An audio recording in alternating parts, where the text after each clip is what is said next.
You know who this man is? He joins us every week to talk Cowboys football. He's got a big smile on his face right now, too. I don't know if he's smiling because he's back via Zoom or if he's smiling because he's got a really cool background. It looks like a very expensive piece of art that he probably dropped at least 10 G's or more for. He's the Foss, Steve Foster, and he joins us here on Sports Talk. What's going on, Foss? Hey man, it's the Christmas season. It's holidays. I now become when December hits, I become Santa Foss. I want to see the Santa hat. You have the Santa hat ready to go? You have it queued up? Next one. We're a little ways out, but I do have the eggnog ready for that. Oh yeah. Oh, very nice. Yes. Very nice. Big eggnog guy. Yes, sir. Yeah, I would expect that of you. That definitely, that sounds about right. That is good. No, but I do like it. Are we in the Foss home right now? Is that what we are? Absolutely. Okay. In Casa de Foss. Absolutely. But just out of curiosity, what does that painting behind you depict? The village in Mexico. Not sure all of the details. Did you ever visit that village or no? I have not. Okay. I have not. I like it though. It's being from El Paso, being that we have Mexican culture as part of our experience as Americans and proud of it.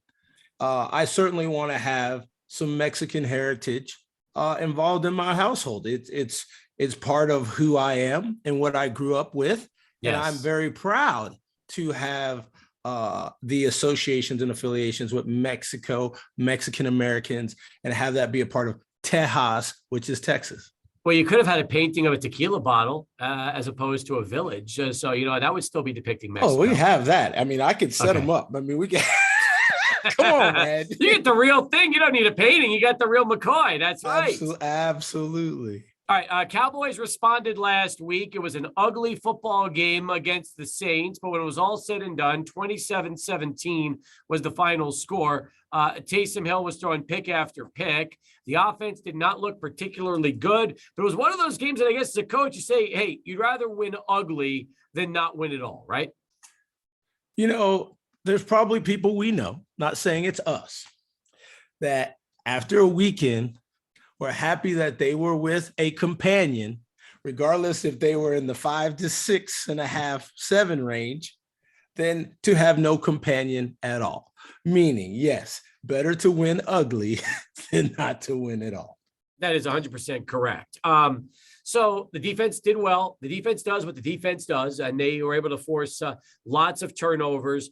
Again, but hear me out. Yes, the Saints really don't have a very bad defense. In fact, on the fantasy side, they are ranked tops because they do very well. Mm-hmm. So to say that because the offense didn't put up their traditional 30 points as the Cowboys, remember, Sean Payton is going to get his team ready for a Dallas Cowboys team that is going to visit them and those types of things. That it's never going to be a cakewalk per se when you have a good guy at the helm. I don't think good guys at the helm get blown out. That's why I think even in last night's game with Minnesota and the Steelers, that Mike Tomlin had the opportunity to even make that comeback, because I think good coaches of teams, when it's all said and done, don't get blown out, Steve. They even if you say, oh, there's a lot of garbage points. No. Yeah. If Freiermuth holds on to the ball, mm-hmm. and they actually don't go for 2 early. And I'm not a big proponent of going for 2. I only like going. I'm not a analytics guy. I don't like that, because what that tells you is this is what you're going to numbers say. I don't live by that. I live by what my brain comes up with. And the reason why, remember Boise State in Oklahoma, and they do the Statue of Liberty at the end and it works, because analytics would have not had that do and be what it is. You know what? I know you're an attorney, because you just threw a bunch of stuff at me. And after a while, I felt like you were just giving me a classic Foss argument to try to sell your point when it was all said and done. That's at least what I thought it was like before the end of that conversation.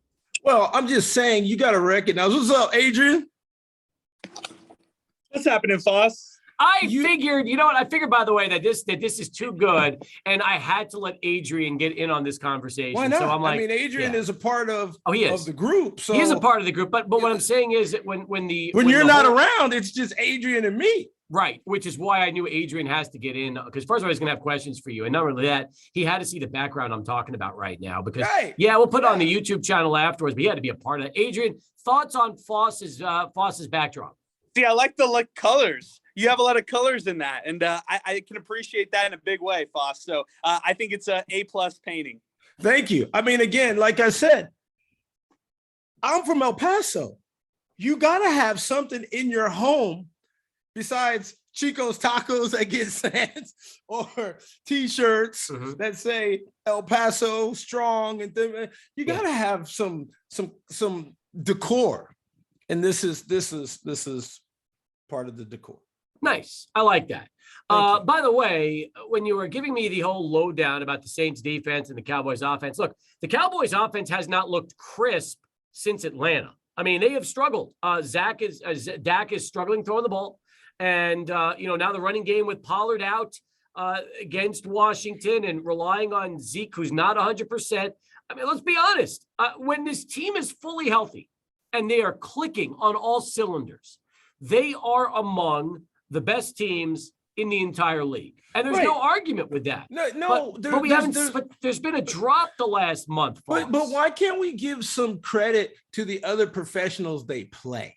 You just can't walk through 17 teams and think, okay, I can just do this to other grown professional men and just beat them down 30-10, 40-10, 50 to whatever each week. It doesn't work that way. Tell that to the Cardinals, who lost only their 2 games when Murray was out and have looked like that dominant team most of the season. One out of 32. Okay, it's still one. Remember in high school, teacher threw out the high and threw out the low, and then took the rest of the grades, and those were your averages. So you could take out Detroit, you could take out the Cardinals, and then what do you have? If you look across, a lot of 8 and 4s in the AFC and the NFC, most teams are not 10 and 2. They're clustered. Yep, that's true. But then again, I look at the Cardinals, I look at the Packers right now. That would be 2. And then, I mean, the hardest part after that is who else would be on that list, right? Because truthfully, there's nobody else that right now is worthy of really being that upper echelon. Because after that, you have the Cowboys, you have the Rams, you have a couple of other teams that are in that next tier. But you're right. It's a very small group at the top. That's right. Just like there wasn't a whole bunch of people in National Honor Society in high school, because it was a top 10% group. How do you always figure out a way during our weekly chats to always bring it back to high school? It's like Best of Times with Robin Williams, the late great Robin Williams. He was trying to recreate that one play that never went for the way it was supposed to go, and how the lives all changed because of that. We can talk about other honor societies at UTEP or El Paso Community College or something like that. But my point being, those honor societies don't have everybody on the campus in them. There's very small percentages of groups. And so same thing in sport as it is in off the field activities. Yeah. The things that you're talking about where people excel, there's not a huge group of them, not a large group of Mensa. You have to have certain IQ over it. They're smaller groups. We're going to have smaller groups of teams that are 10 and 2, 1. You're going to have a 9 and 4, 2. And then the rest, they're going to be in there, competing and battling. But the beautiful thing is, take Tom Brady. When he won 17 games, the 18th game he lost to Eli and Strahan in them. It's tough to be perfect, and it's tough to win a championship. So to say that the Cowboys, because they're not blowing teams out every week with other grown professional men that have intestinal fortitude and don't want to say, oh, you lost to the Cowboys, they're going to bring a different dynamic to that field when they play against the Cowboys. Well, now this weekend is going to be interesting because they've got a huge divisional matchup against Washington, who's only Right. 2 games back. By the Right. way, Jason Garrett would never guarantee victory 3 days before a key divisional game. That would never happen can never come out of Jason Garrett's mouth. What is Mike McCarthy doing telling people, the media, we are going to win this football game? Why not try it? Look, you're 2 games up. You're not 1 game up. See what happens. See how your team responds. These are in-season adjustments that McCarthy's making, and he feels pretty good about his team. Yeah, but here's my thing. Here's my thing, okay? If Dak says it, fine. If Zeke says it, fine. If Amari Cooper, CeeDee Lamb, even Micah Parsons say it, I'm fine with that. Players can say it. But when a head coach says it, it just, to me, I don't know, man. If I'm Ron Rivera, I take that comment. That is big time bulletin board material, which it probably would be anyway. But at the same time, that's not the guy. You don't want your head coach saying that. You want your players saying that. And others, not your coach. Who said that? Who said me? That? I'm telling you that. I don't have any problem if Nick Saban says we're going to run the tables and be the next national champions. I have no issue with that. He never says it, though. He backs it up on the field. When was the last time Belichick ever said, we're going to win a football game? Okay, maybe that's not his style. It's not his style. As long as it's not going to compromise the overall outcome of the team. Well, we'll see. I'm good with it. Okay. We'll see. I mean, that's the only time we'll tell on Wednesday. If they come out, or Sunday, if they come out and lay an egg, and ultimately McCarthy is looking like an idiot, then obviously there's bigger problems right now in Dallas. There'll only be a game up on Washington, and they got to go play the Giants. Then we could possibly say that strategy is not good for this group. Mm-hmm. He still has he's still playing with house money. Did you ever play on any team at any level of football where your head coach predicted victory publicly? Well, I say publicly to the fact that Coach Ware had said he didn't go to, the newspapers or the TV, but he guaranteed when I was a junior and we hadn't beaten Bel Air and we had those guys, he did guarantee we're going to beat there. To you. Oh, yeah. To you, he guaranteed it. It's great. In other words, if I'm Mike McCarthy, I want to tell I think if Fred Albers or those guys were around, he'd have said it to them too. Right. I believe he felt that good coming that close so many times that he knew he was going to tip the scales. I think, and Coach Ware up in Ruidoso, maybe I'll ask him. So next week, yes, I'll ask him, would you have gone to social media or something when we were playing and said, yeah, you know what, this team's going to beat the Bel Air Highlanders in the Sun Bowl? I'll ask him. I bet he would. Adrian, what's your take on McCarthy predicting victory? I don't know. I'm not a fan of doing that kind of stuff. I think, for a divisional game, for me, it's not understandable. I think if it's a non-divisional game or if it's an out-of-conference game, that's when it makes some sense. If you're trying to talk trash that way, I think it makes sense. Aaron Rodgers saying that he owns the Bears, that makes sense. When Mike McCarthy is saying we're going to beat the Washington football team before it's happened, yeah, I don't really. Why? I'm okay with it. I'm okay if my coach says, Foster, go out there and back it up for me. I'd be like, if Cappy, you found a different news outlet that wanted to play us in some flag football. Yeah. I said, oh yeah, we're going to roll over 600. I'm like, you go tell them son of a biscuits. No, I'm coming back to El Paso and I'm putting up 3 tallies on them suckers. Yeah, exactly. Yeah. And you can say it. You can say it. You don't have to wait for me. So again, it's a bravado sport. No, you're right. And you know what? And if they go out and they thrash Washington, and after the game, all the leaders say, we loved hearing our coach say we're going to win that game because it just gave us that much more confidence to do it, then he's a genius. He's a genius. Right. But if they come out and they lay a big egg and then there's an issue, now you got and you're only a game up on Washington, you got problems. That could happen at any week. If you're silent, it could happen.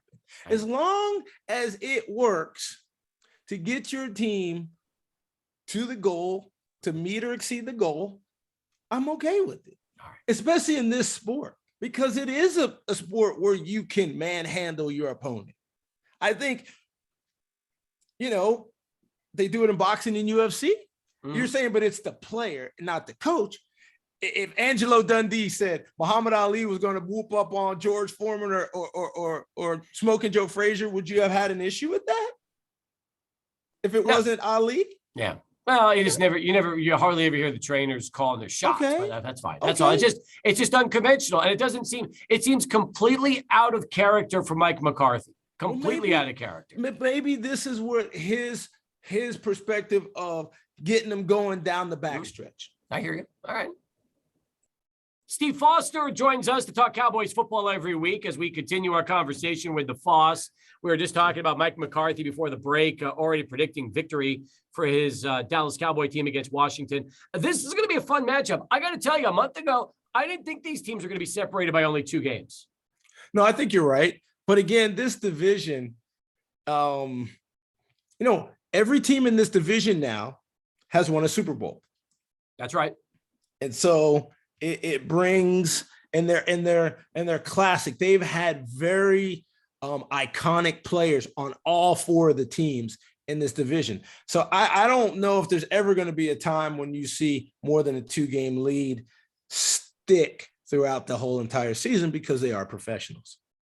Fair enough. But the Cowboys had such a big lead early on and looked so good. And Washington, the Giants, and Philly looked terrible that I thought, wow, they're going to win this division without even trying. And now we've understood that obviously the Cowboys have fallen back down to earth. Washington and Philly has improved. The Giants are still kind of, the basement cellar dwellers right now in the NFC East. And ultimately, there's still a lot of football to be played, especially now that we've got an 18-week season going into January versus what we used to have in the 17-week season.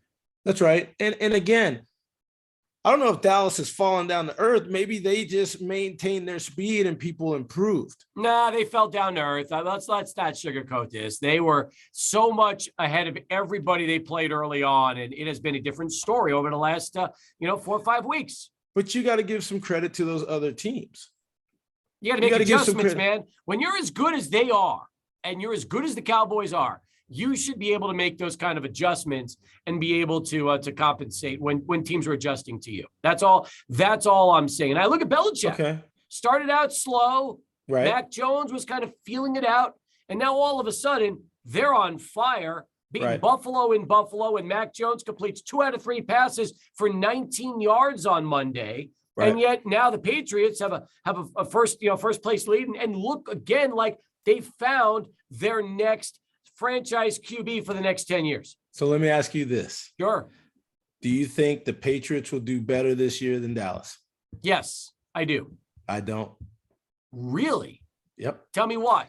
Because I think when it comes down to nut cutting time, I think Dak and his experience is better than Mac Jones because the coaches don't play the game.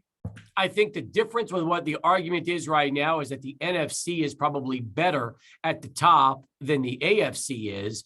And I right now don't see a ton of teams that are going to really threaten New England if they keep playing like they're playing. Maybe Buffalo, if they can get it going again. Maybe Kansas City because they've won 5 in a row. But other than that, there's not a lot of teams at the top in the AFC, or in the NFC, we talked about it. Cards, Packers, Bucks. There's some really, really good football teams, and the Cowboys are going to have the luck of the draw and probably take one of them in either the second or third round.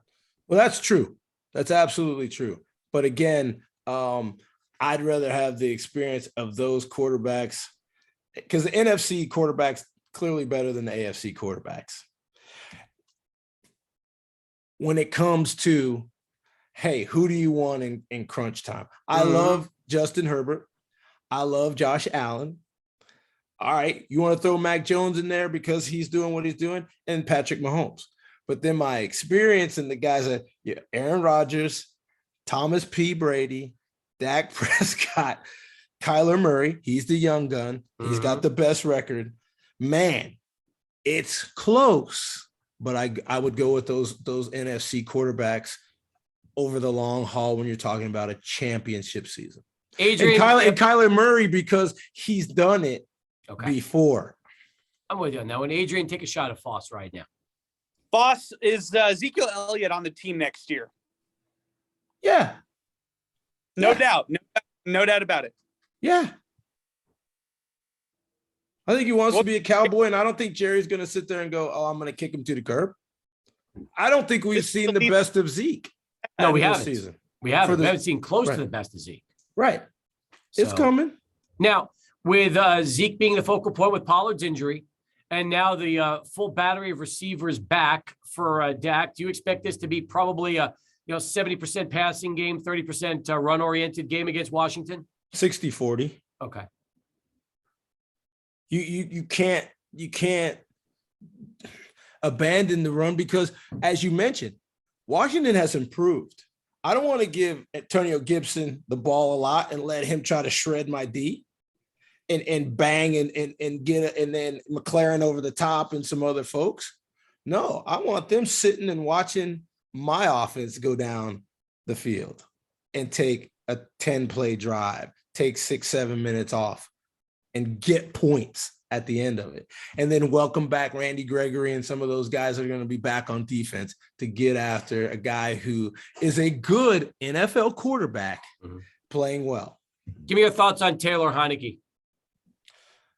I think he's coming to his own. I think he's done what he's asked to do. I think he's a good NFL quarterback. Okay. Simple as that. Just good NFL quarterback who right now is leading a team that, again, what are they, 6-6 right now? But they need to win. They need to win in the worst way possible to try to stay in this race. Cowboys win to give themselves much needed separation from the rest of the division. That's exactly right. Okay. And again, I really want to see if this Cowboys team is going to back up their coach. And maybe he wants to see that. Maybe he threw that out, not for anybody else but the 53-man roster that he's carrying.